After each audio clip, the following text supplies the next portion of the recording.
Okay. Yeah. Lady Wolf Pack on a whole nother level.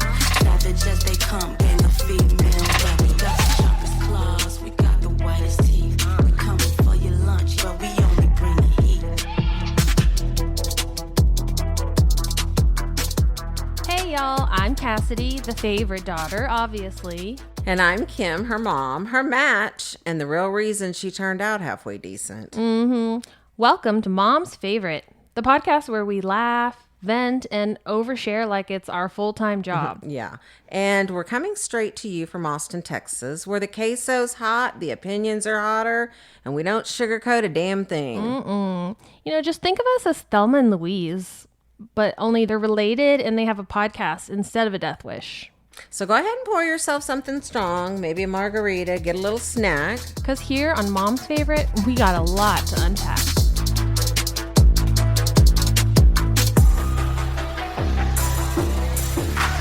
Forward by Sarah Griesimer, PhD, licensed psychologist. Being a psychologist myself did not protect me from the truly devastating experience of seeking mental health support for my daughter. Before she was diagnosed properly with Pandas, 2 psychologists suggested she had autism. One therapist thought she was depressed, and another diagnosed her with generalized anxiety disorder. I've never been so angry and disappointed in my profession. Yet I understood. In my 10 years of training to be a child psychologist, no one had taught me anything about autoimmune encephalopathies, such as PANS and Pandas, and how they impact children's mental health. This topic was not represented in my neuropsychology coursework. In fact, Pandas was only getting a name after I graduated. I became an expert only through helping my own daughter. Now I work with parents whose kids have PANS and Pandas because I want those parents to be given the things I didn't receive: compassion, knowledge, hope, safety, care, and support. For those of you new to it, Pandas and PANS is a type of autoimmune encephalopathy. In short, this describes a disorder where the body attacks itself, in this case, its own brain, in the process of fighting a virus, infection, bacteria, or allergen. For Pandas, pediatric autoimmune neuropsychiatric disorders associated with strep, I know, it's a mouthful for sure. The triggering infection is strep. Although children with Pandas can have autoimmune responses to other triggers as well. For PANS, pediatric acute onset neuropsychiatric syndrome, the trigger might be a tick-borne illness, a viral infection, or mold or other toxin. While our understanding will continue to evolve, our current theory is that the self-attack results in the swelling of the basal ganglia part of the brain.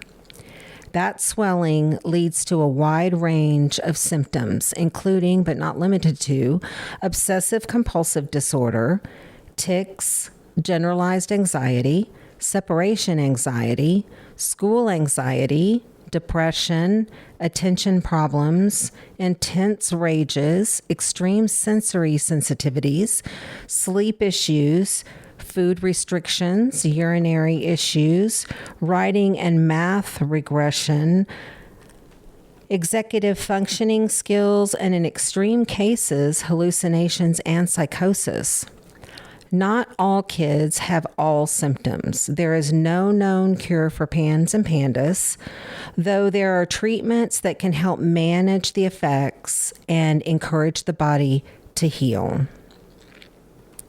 Pandas and PANS isolates parents and ruins marriages in a way I have seen few other psychiatric conditions affect families. Children who could leave the house, have play dates, go to school, and follow directions are suddenly incapacitated, rageful, anxiety-ridden, unreasonable, paranoid, and homebound. Stressed couples who used to be on the same page with parenting find themselves arguing about how to handle every new and scary behavior. Therapists give conflicting advice. Don't feed into the child's anxiety, but also don't push them too hard because you'll trigger a rage. Your pediatrician might not believe that Pandas and Pans is real, increasing the isolation and confusion and delaying treatment for the child. Families find themselves lost, alone, and terrified. I'm speaking of families rather than focusing on the child with the Pandas and Pans. This disorder is a systemic issue. Parents, family, extended family, educators, child care, neighbors, and all affected by this disorder.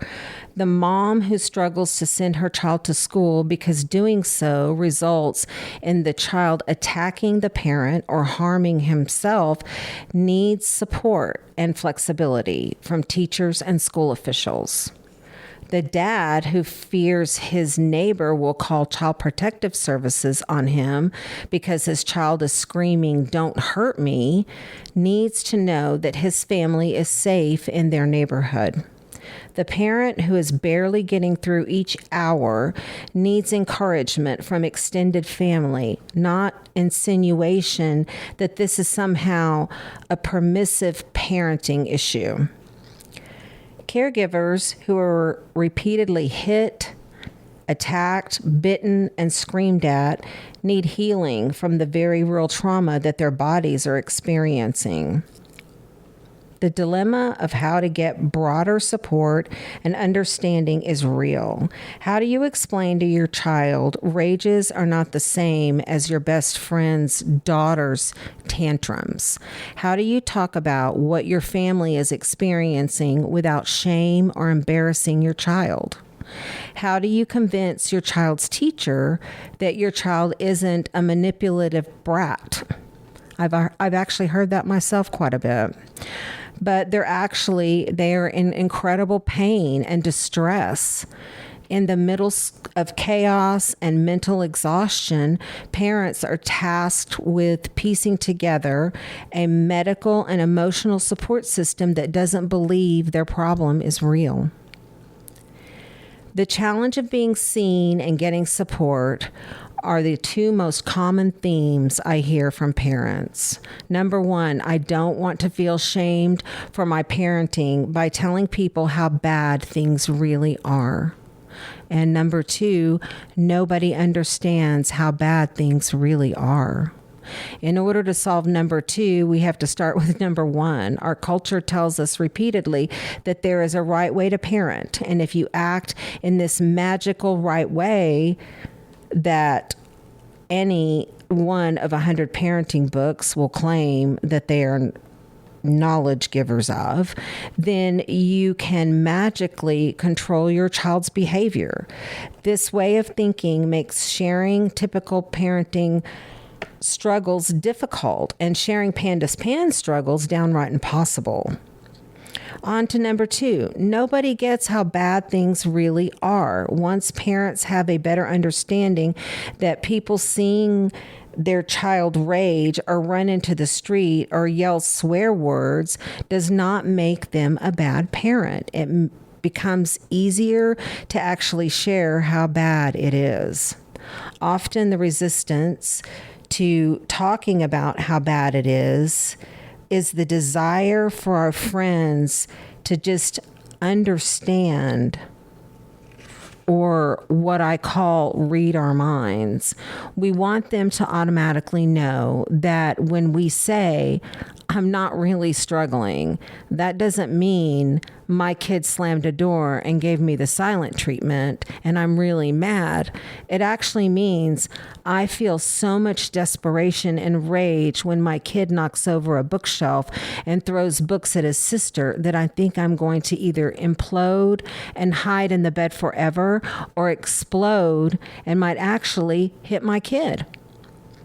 Unfortunately, mind reading, as much as we really want people to be able to do it, is not real. Your friends will not automatically understand that you are grieving the loss of who your child was, that you're wondering if you'll ever see them again, how they were. They will not automatically understand how scary it is waking up each morning with dread, never knowing what the day may hold. How exhausting it is staying up till all hours of the night while your child asks you why this is happening to them. They will not automatically understand how it feels to hear your child say they want to die. You will not automatically understand the deep and devastating loneliness. If you are interested in taking a step on that journey of authenticity and honesty with those you trust, this book is a beautiful way to start sharing more of your life. By choosing a story from these pages that represents some of your experience, you get to show people a little more of what you are going through without having to say all the words. You'll get to show them that you're not crazy, that this is real. You'll get to finally be seen. The stories in this book fill a desperate need for parents, extended family, physicians, therapists, and others who work with or love a child with Pandas or PANS. Though it's easy to find online groups and fellow parents who are deep in the throes of trauma, grief, confusion, and pain, it is very difficult to find stories of healing and hope. This book offers parents a lifeline that we need when we are in the darkest of places. If you are a practitioner, therapist, or physician, I urge you to set aside what you think you know about this disorder. I invite you to read with curiosity and openness to what you might understand in a new way. As providers, we so often think we know what's true. We think we understand the whole story, but we often don't. The greatest healing we can offer families is through listening and believing. If you are a Pandas and PANS parent reading this, I so wish I could hug you and make you tea. My hope is that these stories can help you feel seen and understood and give you comfort in a time when comfort is very elusive. Find a comfy spot, cuddle up with your favorite blanket, and read those stories. As you read, I hope you can hear these families' voices and you can hold on to my voice as well. You are not alone. You are not broken. This is not your fault, and there is hope.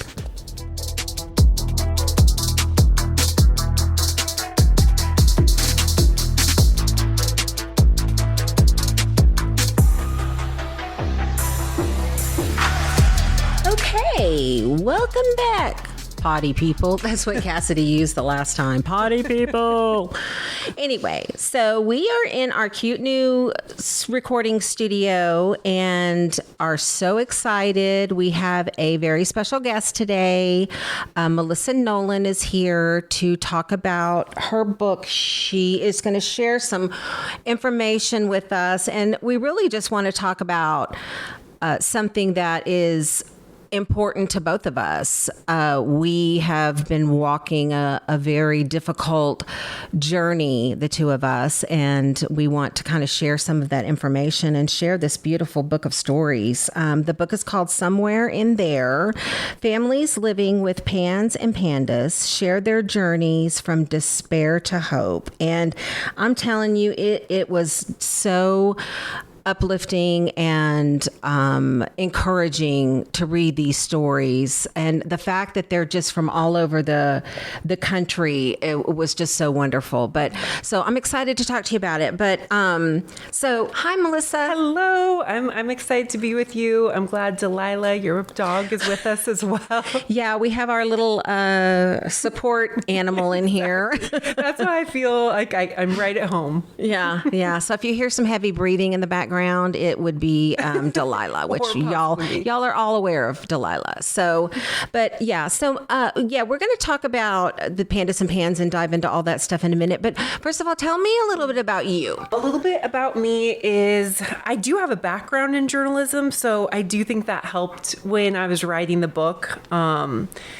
I currently I'm in accounting, which is so different, but maybe that's why we're kindred spirits, because we're both in accounting, right? I did not know that about you. Yes. And accounting is fun too, but I think it helped. I've always loved reading, and I've always loved listening to people's stories. I've liked just interviewing people, and I think it's such an important thing to just listen to people, and all of the families in the book just had so much to say. So it is probably one of the only things I've really done in my life where it felt like it really wasn't work. I've just felt so compelled to do it. Yeah.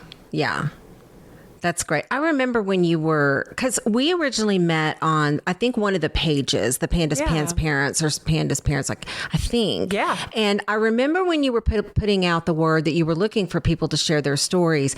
And I think I was in the middle of the part that was the despair. We haven't gotten out of that yet, so I wasn't really quite ready to share any kind of hope at that point, because I didn't have any hope. And boy, this book really provides that hope, because you think when you're in the trenches of it, you're never going to get out of it. That's exactly and right. So that good. is really why I wrote it. I mean, there were two main reasons why I felt like I just had to do it.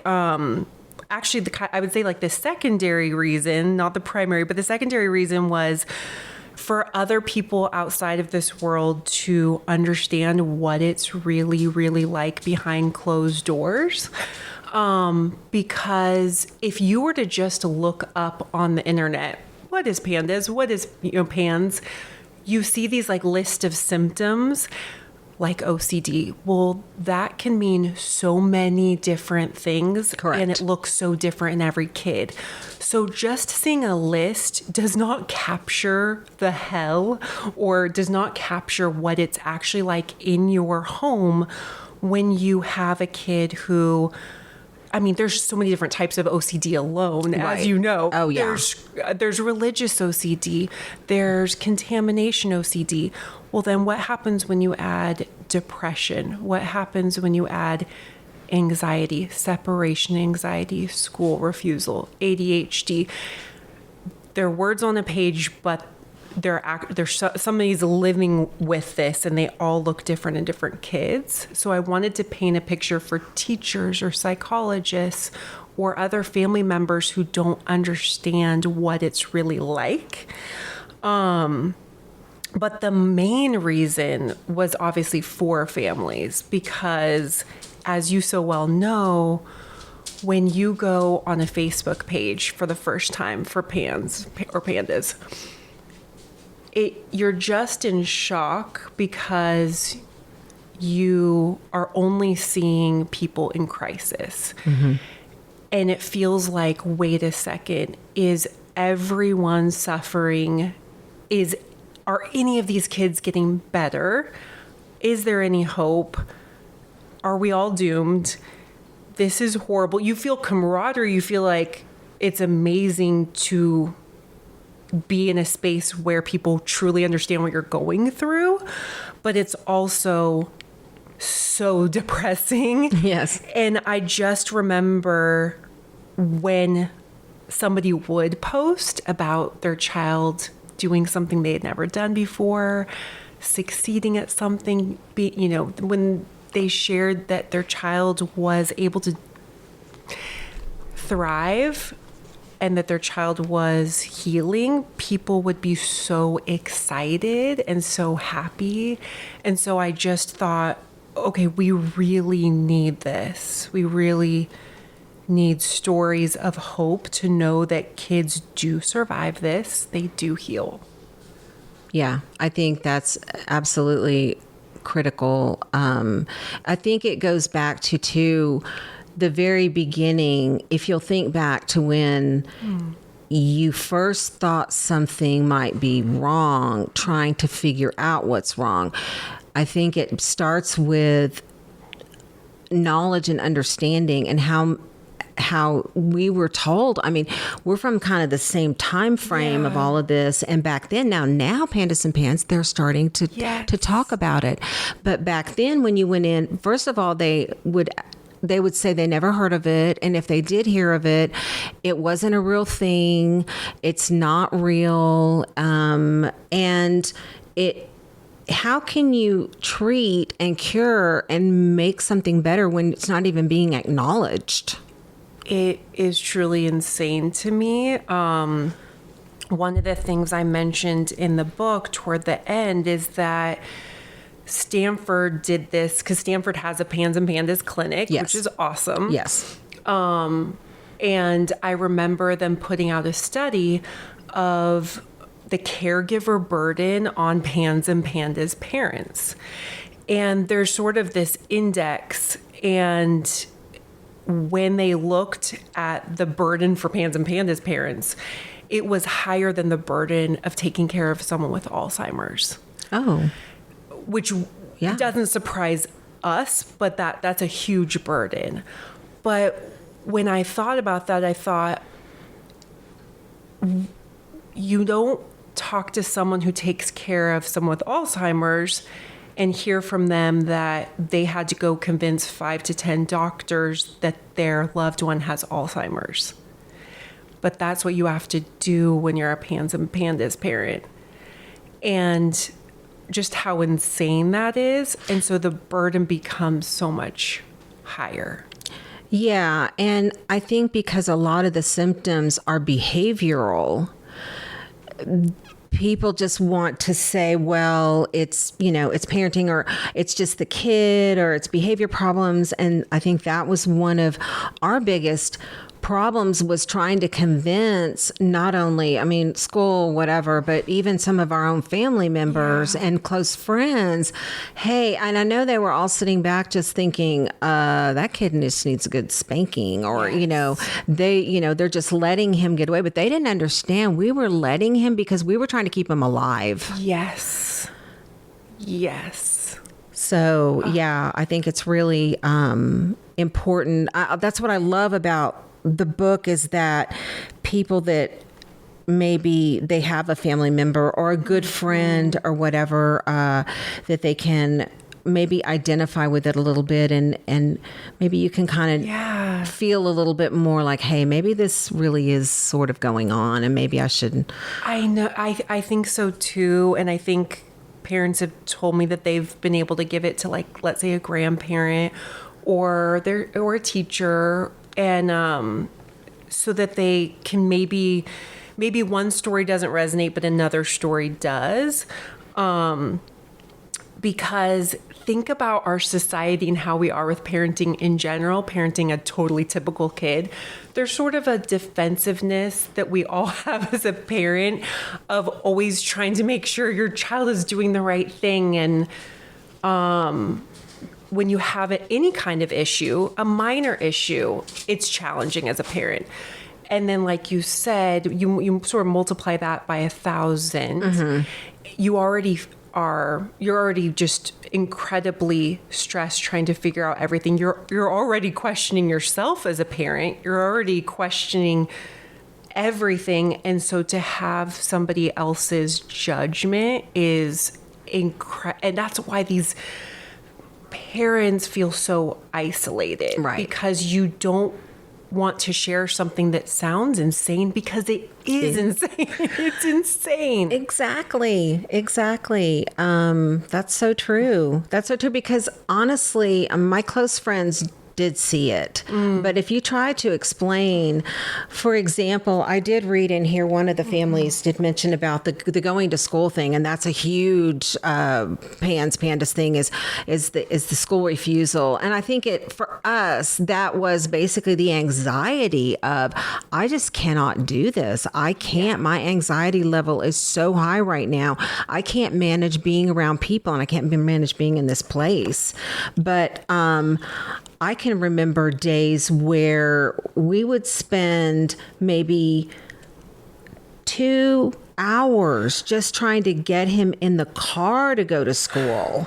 Yes. And so I don't think people are thinking like school refusal, we'll just make them go. Well, you literally cannot. And we've literally had principals and resource officers trying to coax, hey, come on, get out of the car. And it's something that's so far beyond their control as well. And then you have people like, hey, come get out. And it's just such a horrible place for them to be. And for everybody. And I can see, the school, they also have, I mean, what do you do with this? This is like this mystery illness that this kid's acting like really wacko. And what do we do about it? And I think one of the hardest things about school anxiety, and that was our son's, one of his biggest symptoms was school anxiety. I think what is so hard to explain is that if you are just talking about anxiety, you're just typical anxiety. Psychologists will tell you they have to go. And once they go, things will be better. Things will be okay. And I had multiple people, multiple professionals, multiple friends, multiple family members, just people encouraging and trying to give the right advice of the more he doesn't go, the harder it's going to be. Right.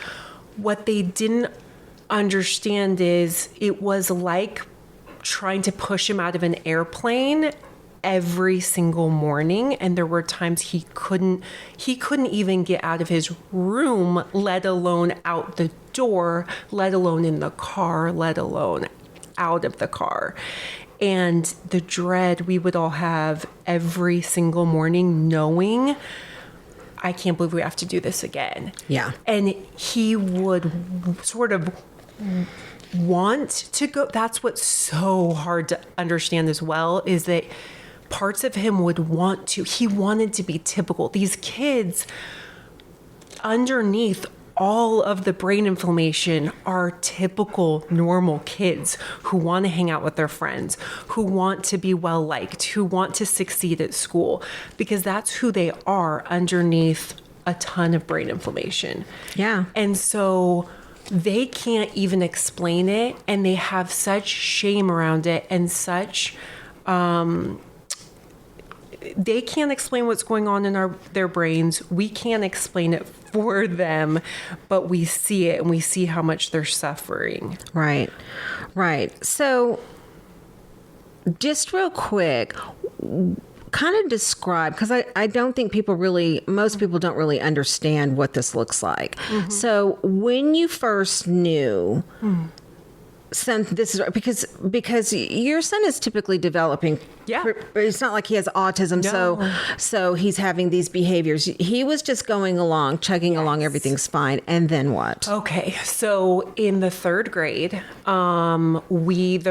school starts mid-August. So I remember first day of school, and I remember him running up the stairs to his 3rd grade class. So that's mid-August. He was fine. All was well. And then I would say fast forward maybe a month, and the first symptoms we saw were out of nowhere. I just remember us telling him to go take a bath. And his reaction was so insane. so over the top. It was just so abnormal, and it was just bizarre. He just could not take a bath. And he would tell us, I can't get in the bath. And it's like, wait, what? Like, you've taken a million baths in your life. And then I remember us finally getting him in the bath, and then him saying, school is the worst place in the world. I will never go to school again. And it was like, what? Wow. So of course you think something awful is going on at school. Right. But he was always the kid who would tell us when things were going on. He would always share things, complaints or stories. And I just remember thinking, it didn't seem like anything was happening at school. He couldn't say why school was horrible. But of course I kept it in the back of my mind that, okay, something might be going on at school. But then all of a sudden it was like, he never had typical OCD. And I think that was really confusing as we went on the next several months. It was always confusing to me because when later, and I'm fast forwarding, but later when I would start looking at Pandas, I kept going, but he doesn't have OCD. And then I realized that very early on, weird things would happen, such as he would suddenly at 11 p.m. decide he needed his room completely rearranged. He would talk about hating things in his room, and he'd always loved his room. He would suddenly demand that we move furniture. So the type of OCD he had, it was like he would get something in his mind that had to happen. And if it didn't happen, all hell would break loose. Right. And if you see that in another kid, or if you would describe that to somebody, oh, he wants to change his room. He wants to change, he wants new furniture and he's demanding it and he can't move on until he gets new furniture. You'd be like, well, that sounds kind of bratty. So the type of OCD he had was getting something in his head that he wanted or that he thought was going to happen. And if it didn't happen, he could not move on. Right.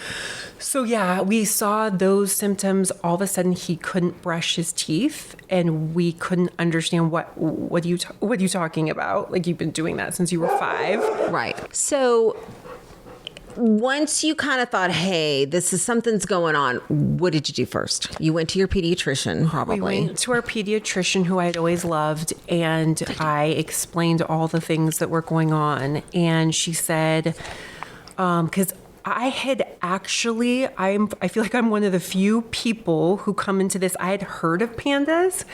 And I remember also around this time, he had strep. And I remember reading about Pandas and being like, oh my God, I hope he doesn't get that. That sounds terrible. And so when all of this was happening, I thought, wait a second, like, could this possibly be it? So I talked to her and she said, I believe in a very small subset of kids that Pandas exists. I don't think that's going on. That's what's going on with him. I think he has anxiety. But why don't I send you to a neurologist? So we went to a neurologist. At this point, I mean, it was so difficult just to get to any appointment with him. I mean, yes, very early on, it was hard. Symptoms were stacking up. Yeah. And so I just remember taking him to a neurologist, and the neurologist said basically the exact same thing that the pediatrician said. I believe this exists in a very small subset of kids. I don't think that's what's going on with your son. I think it's anxiety. We have kind of 2 options. You can start with magnesium, like a vitamin, or we can put him on Prozac. And he was 9. And I was just in shock that, hang on, we have a kid who was typical a month ago. He now can't go to school. Can't brush his teeth, doesn't want to do the things he used to do, can't put on his baseball uniform, wants to quit baseball, has already quit basketball. We can't get him in the car to go to school. He's having sleep issues, and you want to cover this up with a very strong medication that has side effects. Yeah. So we didn't do that. We tried the magnesium. That didn't do anything either. Yeah.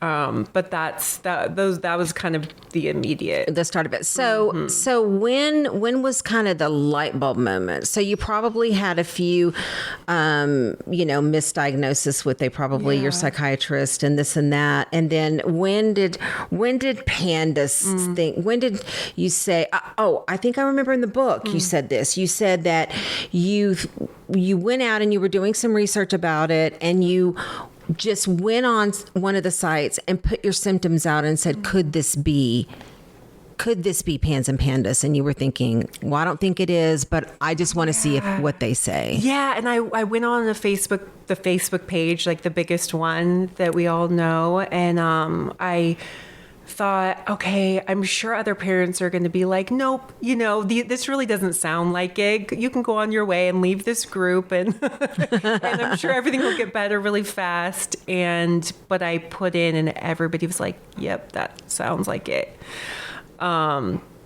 We actually, there was a time when before we really knew what it was, we thought he probably had a brain tumor. That was one of the thoughts. And I think that's what a lot of people, you can't describe it. So we actually got him an MRI, and that was incredibly difficult because, again, you have a kid who can barely function, and we had to get him an MRI, and came back and his brain looked fine. But those are the thoughts that go through your mind when you see that your child is not who they have always been. Yeah. So, and this might be too much sharing, but did it ever get so bad where you had to call him reinforcements or take him to a psychiatric hospital or call MCOT, the mobile crisis team to come out? And a lot of the families that I talked to had that experience where they have had to do that. It got so close, seconds away from having to do that. There were times that we would literally just be on my husband and I would just be collapsing with just, what do we do? Is he safe here? Are we safe here? How can we even survive this every day? Yeah. And you had another child too. Yeah. So then that places you in the horrible situation, as I'm reading all those stories on that site too, of parents that have multiple kids, and you love your child and you're trying to help them, and you're just broken trying to help them, yet you also have this other baby or other babies that are not safe with this child. And so it is heart-wrenching, and there is really no place to go. The help is just not there enough. And you hear about so many families who say, don't take your child to the ER. Yeah. That's a horrible thing that is almost common knowledge or common advice in this Pans and Pandas world is you won't get help there. In what other realm do we tell a parent, do not take your child to the ER? But that is, and I know you know that too, it's because oftentimes you're going there to help your child calm down or be in a safe space. And often at times it makes them more upset or agitated when, first of all, they're not going to, unfortunately, probably be seen by people who understand it. Right. Well, I think that's kind of where it starts, is they're putting him in there, and they don't, first of all, are treating something that they don't even believe in, and they don't know how to treat it because it's just this mystery group of illnesses into one thing. And so they're treating them like it is a psychiatric disorder. And so they're putting them in rooms with people or facilities where there are other people with serious psychiatric issues. And so it's a very, very, very bad place to have to go. And we unfortunately did have to do that a couple of times, only because it came between saving his life, or we're going to have to do this because literally we're going to lose him. 100%. And I remember I have a good friend whose son was getting violent with Pans, and she was afraid for her others, for the other kids' safety, and she called the police and was hoping that when they would come, they would possibly have some knowledge of Pans and Pandas, and that they could just kind of help keep everybody safe. But what happened was, when the police officer got word that the child was violent against his dad, he said that he would have to go to juvie for the night, or for, I guess, a few hours. My friend, the mom, was, as you can imagine, absolutely distraught, trying to explain that this isn't a normal child getting violent. This is a medical condition that causes brain inflammation, that causes extreme psychotic behavior, but that you have to calm that child down, not take them somewhere where they're going to get jail is not the right place. Right.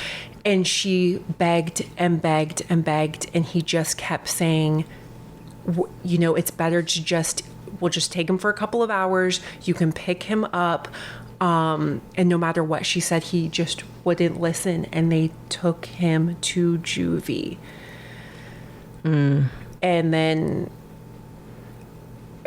yeah, I just get that. Yeah. I mean, it would be like coming and taking a sick child with cancer and going and throwing him into a place like a reform school or something where they, and that's what's really hard that we experience with our son is he knows that this is not right. And he knows that this is, why do I do this? Why am I doing this? And I did pick that up in the book, a couple of the stories where of the adults that now can reflect back and why am I doing this? And then you have so much shame and regret. And I can remember Jake flying off and doing something, and then he would be remorseful and he would be like, why? And it's so heartbreaking as the mom and the parents, both parents, to live with this. It's something that I'm so happy that we're able to sit and talk about it.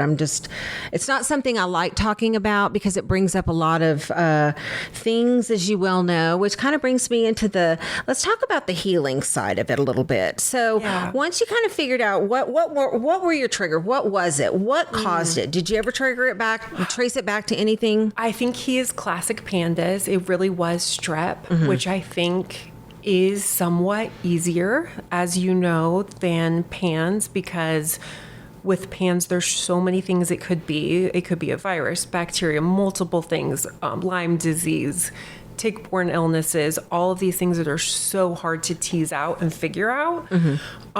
We always came back to, we knew around this time he had Pandas, he had strep, and even though he was treated for the strep, and he didn't actually have strep anymore, but of course he had Pandas symptoms.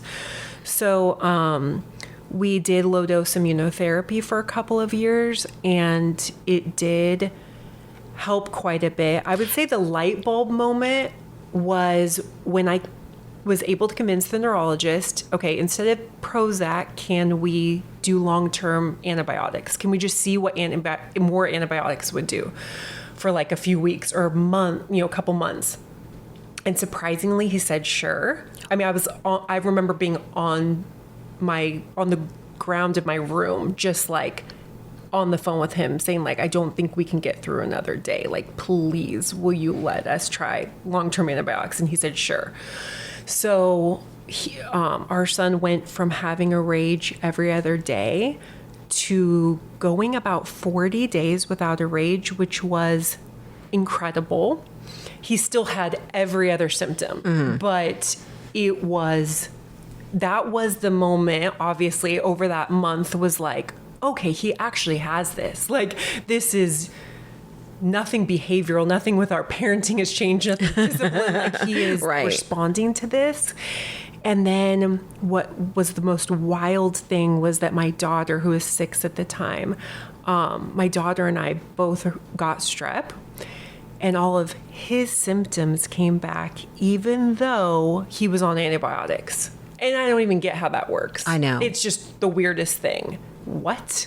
So like he started raging again, even though he was still on antibiotics. Yes. That is so crazy. I think that we still trigger off if he gets around somebody who has strep.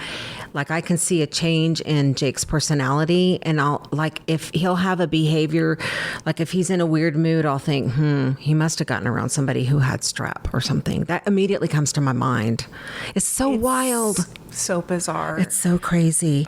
So you did the low dose immunotherapy. Yeah. Oh no, you did antibiotics. Then we did low dose immunotherapy for a couple of years, but throughout this whole time, certain things would get better. I mean, I would definitely say low dose immunotherapy is fascinating, awesome. I love, I think it's a great method of healing. But he was still not able to go to school. Last year was his first year completing a full year of school since he got Pandas when he was 9. Wow. He just turned 16, so that means basically year 15. When he was 15 was his first year. Wow. So That's so incredible. It is. So after, we just felt like we weren't seeing the healing that we wanted to from low dose immunotherapy. And I feel like all I did was read Facebook posts about what was actually helping kids. And over and over and over again, the families I saw who were having the most success seemed to be the ones doing homeopathy. And so we went that route, and I can truly say that is what healed him. Wow. That honestly, that's it, almost verbatim. That's exactly kind of what we did too. We didn't do the low dose immunotherapy. I wish we did, but we did do one round of IVIG. But we did once we got, I'd say we got like what I would consider maybe about 70 or 80% better, meaning that we could get through days, we could do this, but there was always this underlying, like anything could set him off still there. There was still OCD was still pretty high, and he was still going back and forth between he'd have like a few good days and then a bad day. And so it was just didn't seem consistent enough. And so we also did the homeopathy. And I want to say that we had the most, really the most healing through homeopathy. It's such an incredible treatment. And I think it can be challenging to understand because especially for people, I don't know, from like me, like I just don't believe stuff. And so it's like, it's like, what are you saying? This is, you're going to eat this and this. And I'm like, I just don't buy it. And if it's so, why isn't everybody doing it? Yeah. And I think one of the challenges I run into with people, not wanting to try homeopathy, is the idea that you have this disorder that is it's like this beast, and you want to choose something just as beastly to kill it and to and that's not how homeopathy works. No, homeopathy we know. Is like introducing this little lamb and just saying, I know it is. And you're so desperate that you really need a miracle. You need a big bomb to come in and really take this big flame off of them. And homeopathy is, but for us, and everybody is so different because every story you read is completely different. I do remember for us, we did pretty quickly. I did see some improvement, which actually was good because it gave me buy-in. Because I thought, oh, this isn't just another thing to try, and I'm not buying that these little pellets do anything. And the fact that I actually could see improvement really kept me in it. Otherwise, I would have been like, if I had to wait 6, 8, 9 months or whatever for that, I would never have stayed in that long. Do you remember like a little moment where it was like he was able to do something he couldn't normally do, or just that he seemed happier, or? Yeah, it was. I know that you know this. There's something dark that comes over their eyes where they look vacant, and they get, their eyes do tend to get very dilated, and they look not like that sweet, lovable baby that you gave birth to. And I think I saw that shift in that look in his eyes, and that was the beginning of it. And I saw an exhale in him too, where he didn't seem so uptight, and every little thing wasn't setting him off. Like we could say, oh, well, we're not going to watch this right now. And it wasn't like he would rip up this room, you know, where in Pandas, when you're going through a flare with them, if you say no to pretty much anything, I mean, you don't know what kind of response you're going to get. You may set them off into a rage, and it's not pretty, and it's not nice for them. So you want to try to avoid it if you can. Yes. And I don't know if you experienced this, but it's almost like, I guess they call it sundowners. Yes, we did have sundowners. We did have it. And that's why I dreaded, I don't know if you dreaded the night. You dread the nights. You dread the nights. And then you can't wait until they go to bed too, so that hopefully you can have a couple of hours of peace maybe, but they're not sleeping well. So, so we definitely had the sundowners too. Yeah. And so tell what that is in case somebody doesn't happen to know what sundowners is. I mean, I think it's when people have dementia or Alzheimer's, or maybe certain other things where nighttime is just a very difficult, like it just neurologically, it starts affecting maybe mood. But I just remember our son would always, even during his darkest times, he still always wanted to be with friends, which was very surprising. And I just remember our wonderful neighbors in our neighborhood. He would be playing outside with them, and you'd sort of be like, okay, I can have a moment. I'm glad he's playing outside. I'm glad he's getting fresh air. But then this dread would come over you, knowing that it's 5 o'clock and he's going to come in, and everything is going to change. And it's part of what's so bizarre, because people would only see that kid outside who's running around playing basketball. They would never imagine that 30 minutes later that kid would come in, and it's like you said, you can see it in their eyes. It's like a heaviness, a darkness. Yeah, and like an anger, and it's almost like sort of like dynamite a little bit, like, you know, like they're going to explode at any time, and they don't really know why, and it's very hard. And yeah, that is something that we definitely experienced as well. So when would you say you were healed? Like, okay, so like, when would you say like we're healed? When was that? And I know it's ongoing. Yeah, it's ongoing. It was such a slow process, but like you said, with homeopathy, most of the time I felt like we were seeing progress. Just little things, like you said, little things he was able to do, just a clearing of his mind, being able to, like his sense of humor would come back. He wouldn't constantly have to have doors closed, or he would be, he would talk about wanting to go back to school. And sometimes when he was able to go to school, that was the most wild thing, is that when he was able to, he would just walk out the door and go to school. That was crazy, because nothing I could possibly say when he was not doing well. There was not one morning out of the probably, I don't know, 1,000 mornings that I tried.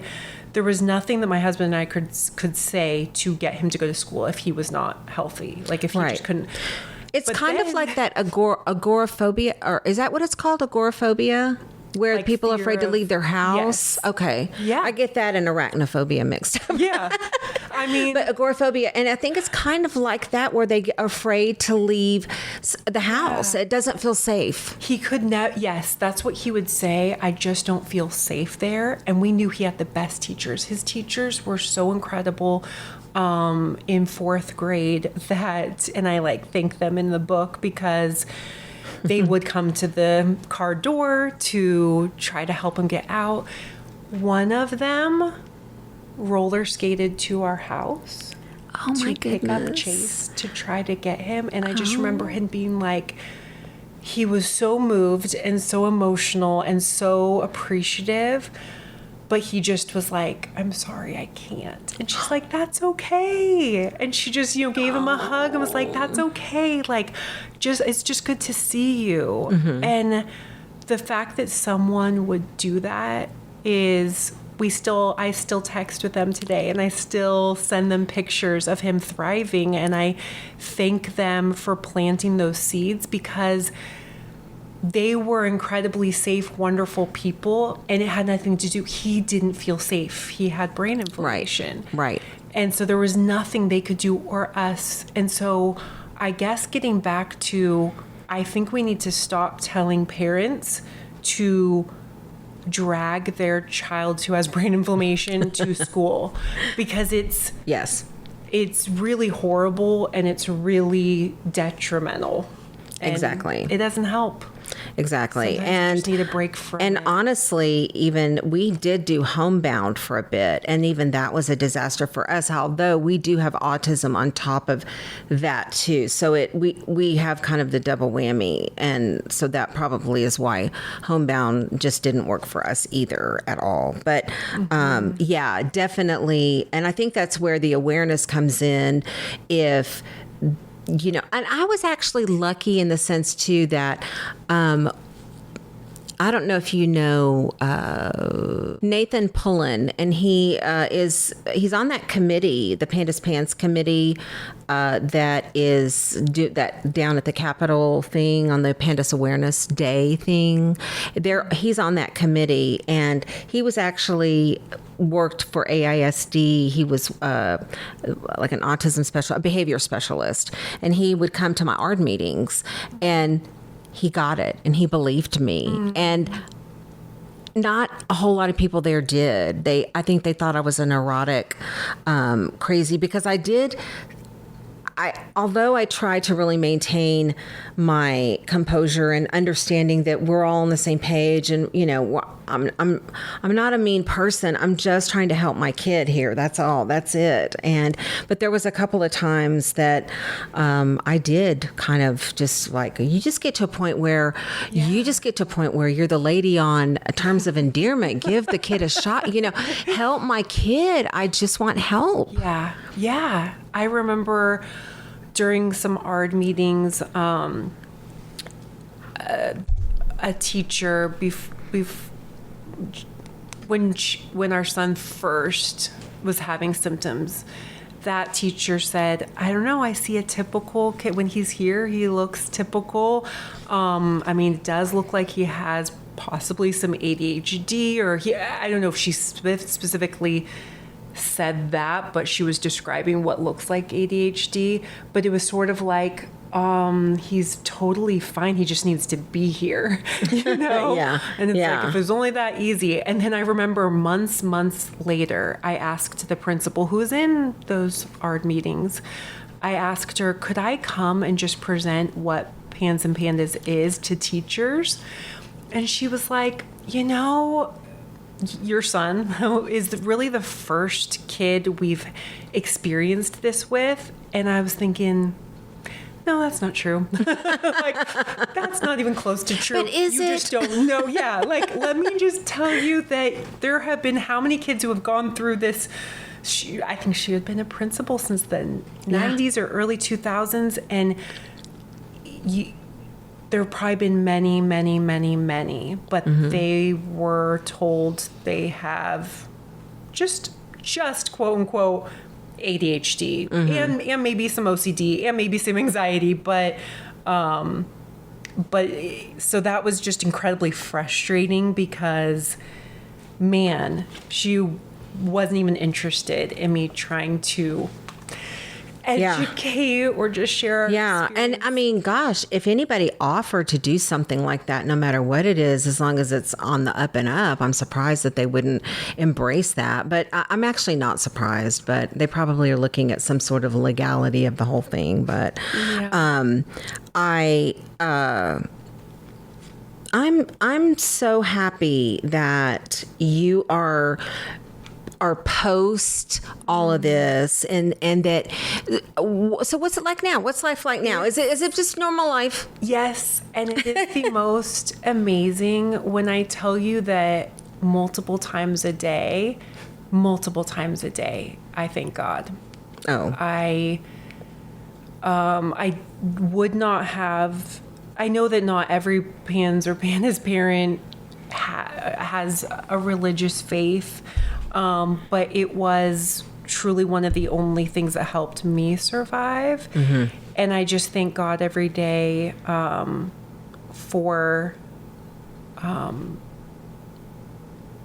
just the healing, the lessons. I am not the same person. I think Pans and Pandas takes all of your existing weaknesses and expands them and pushes you to levels you've never imagined you would ever get to as a person, as a parent. And but I feel like in those moments when I would just pray to God for his help, always there would be some glimmer of hope. Yes. Within minutes or things that were unexplainable, where things were as horrible as they could possibly get. And then I would just pray and pray, and either the four of us, our family would come together after something just terrible had just happened in our household, and we would get together and hug each other. Our son was able to just tell us he loved us, or he just felt so bad for what had just happened, or we were just able to come together, and there was just always a glimmer of hope. Right. So I just encourage people to, one of the hardest things as a parent, I think, going through this is it's actually kind of easy to do, to research, to constantly be trying to figure things out and be in control and write notes and make that next appointment. That's like our gut, but it's really hard to rest. It's really hard to not do because we feel like we're running out of time. We have to heal our child. right. But I think God wants us to rest and trust in him. And so my advice would be to just trust that somehow you will get through it. And on the other side it is amazing. Like, I just marvel at who he is as a person. I feel like homeopathy has truly just revealed what was always there, who he really is. He's so funny. He's so kind. He's so loving. He's grateful. He's mature. I just enjoy him, and I'm just so proud of him. And I feel like just every day I'm thankful. So what does he do for fun? Like, is he play sports? What's his thing? He plays basketball and he plays baseball, and he's going to be doing both of those for his high school. Awesome. And just to see him walk out the door every day like it's nothing. He wants to be on time. That's awesome. Oh, wow. He sounds amazing. And I mean, I don't know him, but I am doggone proud of him. Anybody who's come through that and is that kind of a little a little gentleman. I'm just so happy. And I love this success story so much. And thank goodness he had a mom that just wouldn't give up and wouldn't accept just, what doctors or other people were telling you, or you know your child. And I think that's kind of the takeaway from this is like, you know your child and you know if this is not normal. This is not normal behavior for your child. And if you happen to go to one doctor, ER, whatever, looking for help, and they're not telling you what you need to hear, then just keep moving. Keep moving. That's right. Keep fighting. Right. It's not worth the time to waste. Just talk to a doctor who you don't need to convince, who listens to you and says, yeah, it sounds about right. Because again, it's a clinical diagnosis. Right. There's not one single test that'll tell you. And so, did you guys do anything like the Cunningham panel or any of those testing or things? You probably didn't really have to, because with us, we were on the fence because we had the autism mix in with it. We were kind of like, what's autism? What? But I knew this is not autism. This is not our autism. Yeah. So, and I'm curious, what advice would you give to parents who have a child where they do have autism? How do you distinguish it? Because there is a lot of overlap. Yes, there is a lot. And it looks, and to tell you the truth, I'm not sure that a lot of it isn't all the same stuff. I don't know. It's just too similar, but I think a lot of it has to do with the degree of these things, the degree of these symptoms and things. Definitely, because prior to that, we had autism and it looked a certain way. And then after the change came, it was like we had a completely different autistic kid. It wasn't even our kid. And so I think trusting your own gut and keep looking for answers. And gosh, thank goodness for the boards. I mean, the message boards and the Pandas and Pans page is that parents page group is a lifesaver. It truly is. And I think I wrote in the book too that it's like one of the only spaces I can think of where someone who is going through their own hell will take time to wish to give you a hug from across the miles. Yeah. We'll take time to say, I'm praying for you. We'll take time to say, well, this helped me last night. Maybe it can help you. Right.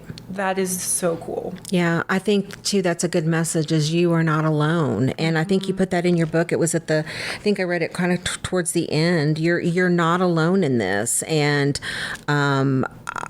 I first of all, I want to say thank you so much for coming and talking over this with me.